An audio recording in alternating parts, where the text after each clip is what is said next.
Good morning. Today is Mother's Day and both of my boys are grown up and live elsewhere now, but when they were little they bought me this teddy bear for Mother's Day and I still have him. He's getting really old now, but you're never too old to read Alice in Wonderland. And what part did we get? Ah, yes. In the second part of this reading, Alice in Wonderland, we reached the part where Alice saw the white rabbit.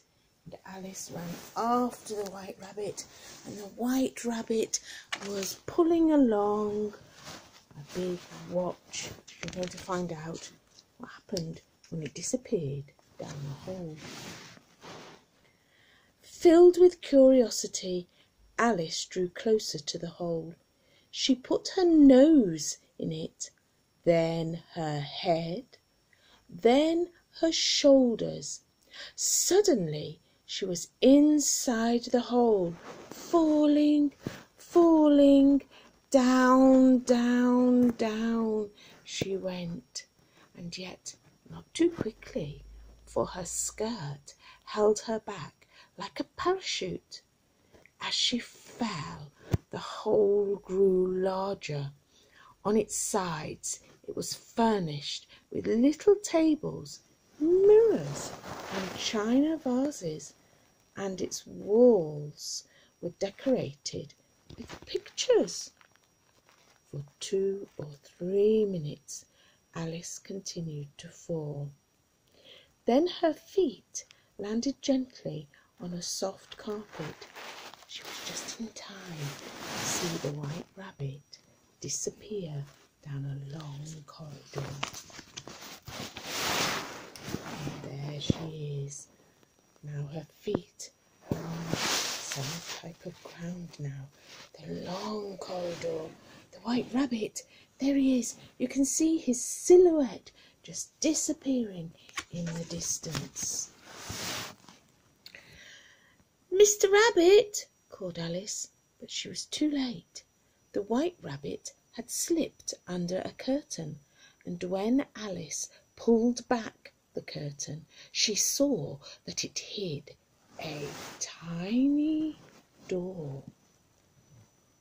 Although she knew that it was rude to peep through keyholes, she just couldn't stop herself.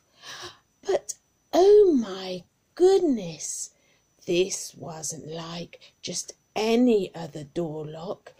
It had eyes, it had a nose and a mouth. As Alice bent down, the door lock cried out in a shrill voice, "Welcome to Wonderland, Alice! Welcome to Wonderland!" Alice peeped through the keyhole into a garden filled with beautiful fountains, giant roses, lovely coloured birds. "Oh, but this door is much too small for me even to squeeze through," she sighed. She stood up, looked around, and couldn't see any other door, not even a window. There was just a table, and on the table a bottle of liquid with a label that said, "Drink me." Alice didn't hesitate. She uncorked the bottle and drank half the liquid. Then she began to feel distinctly strange. Her legs went just like jelly. Her head began to feel dizzy. Her arms seemed to go all floppy. Then she sat down with a bump. The bottle fell over too. Alice stared at it in amazement. "It's grown enormous," she gasped. "Oh, you're so foolish, Alice," said the door lock. "It isn't the bottle that has become big, it's you," who has become small. Well, at least I'm small enough now to get through the door, said Alice. Of course you are, said the door lock, but you'll need a key. Ah, said Alice, the key is on the table. I remember seeing it there. She turned towards the table, but of course it now seemed as big as a mountain. Look to your right, Alice, commanded the door lock. Alice looked and saw a tin of biscuits. On the side was a label which said, Eat me. Alice hesitated, but the door lock cried, Eat, eat, that's what it says. She took a biscuit and ate it. It tasted rather nice, so she had another and another. Even while she was eating, she saw her hand grow bigger. The table became so tiny that she could hardly see the key on it. As for the little door, it was so small now that Alice could never imagine ever being able to walk through it. She began to cry. Remember the bottle, squeaked the door lock from way beneath her. The bottle! Alice stooped down and lifted it.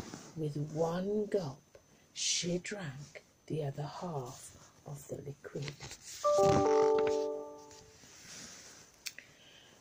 At once she was tiny again, but oh dear, along came a big wave to wash her right off her feet. It was a wave made of all the tears she had cried when she was enormous just a moment ago. Help! Help! I'm drowning! Alice cried. The door lock opened its mouth and Alice swam towards it. Fortunately, she was a good swimmer and the wave swept her into the keyhole. Oh, thank goodness, gasped Alice. I'm safe. On the other side of the door, Alice was in Wonderland. There were fountains everywhere, giant roses, and rows of funny little houses. And the people were even stranger. Good morning, Alice, they cried. Oh, what lovely hair you have, Alice, said one. And a snake suddenly reared up in front of her and said, Will you marry me, Alice? Alice fled down a path, turned a corner, and saw a crooked old house. The shutters were thrown open, and there was the White Rabbit. Oh, there you are, snorted the White Rabbit. You're very late. Late, said Alice. You are exactly 7 minutes and 77 seconds late, replied the White Rabbit. Come upstairs quickly and help me find my gloves in the cupboard, said the White Rabbit. Alice entered the house, climbed the stairs, opened the cupboard door. There were no gloves, but there was a box full of lovely sweets. Alice suddenly felt hungry. She ate 1 sweet, then 2, then 3. All at once she felt herself growing bigger and bigger and bigger inside the house. Oh, my goodness me, cried the White Rabbit. There's a monster in my house. Alice drew in her breath. She was sure that if she breathed normally, the house would explode. She reached out of a window to the garden and found a carrot. Quickly she munched it and presto, she felt herself growing small again. Don't understand that at all, said the White Rabbit. I was sure there was a monster in my house.